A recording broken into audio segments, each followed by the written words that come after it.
अहद Ahmad N थिया चारई पिरत पढ़न पूरा हुआ पंजन में छहून छॾियो जिन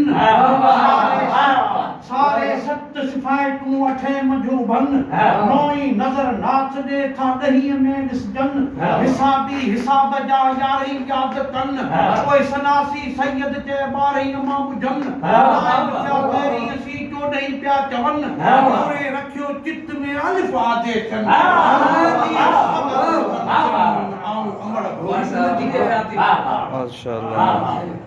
लतीफ कहे तो क्या तो कन कट कपट जोगी ॾिठम जाल कन कट कपट कापड़ी जोगी ॾिठम जाल आलमन आबदन सी रहिस सारा साल अन ढकिया उघाड़िया साहिब माया माल किनी नीह नमाज सी किनी जो इश्क अफाल आशिकन पंहिंजे इश्क में जीअ विधा जंजाल किनी पिने पाई न मिले के कन सदाई सवाल लालच जिनी न ख्याल हलो तकिया पासूं वो नसीब साईं कहे तो